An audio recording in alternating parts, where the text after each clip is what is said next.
Title: Kaboom. Unabomber Ted Kaczynski calls it quits, punches his own ticket. TLDR, Ted Kaczynski, aka the Unabomber, notoriously known for his years of explosive terror that shook the US, has reportedly said adios to the world, on his own terms. In a supermax prison since '98, this Harvard-educated mathematician turned domestic terrorist, who orchestrated 16 bombings from 1978 to 1995, has apparently signed off. While the man may be gone, the questions and debates around the terror he wrought remain burning. Meet Ted, not your ordinary mathematician.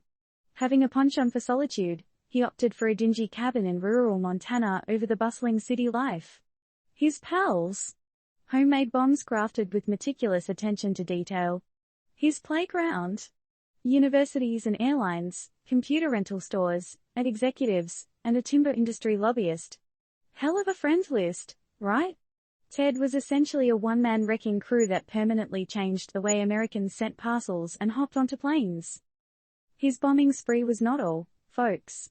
In 1995, using the terrifying promise of continued violence, he persuaded the New York Times and the Washington Post to publish his 35,000-word manifesto, a heated tirade against modern life, technology, and environmental damage.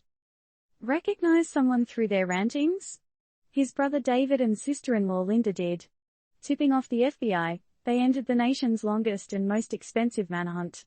In a tiny Montana cabin, Kaczynski was found with a stash of journals, a coded diary, explosive ingredients, and 2 fully prepared bombs. What a party! Despite an attempt at self-harm and a diagnosis of paranoid schizophrenia, Kaczynski maintained he wasn't mentally ill. He pled guilty rather than letting his attorneys plead insanity. Raised in Chicago, Kaczynski was no ordinary intellect. He skipped 2 grades, attended Harvard at 16, and published papers in prestigious mathematics journals. But Ted had a unique hobby, meticulously crafting explosives concealed in wooden boxes.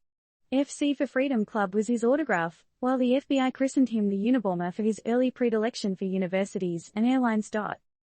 So, now we're here, the infamous Unabomber has apparently said goodbye. The world he terrorized is left with unanswered questions, controversial debates, and the haunting memories of a time marked by fear. Is this the final chapter of the Unabomber saga? Or just a pause, an intermission, before the curtains open again to reveal another character bearing a similar defiance for society and a passion for causing destruction? What does this mean for the future of domestic terrorism? Over to you, readers. What do you think?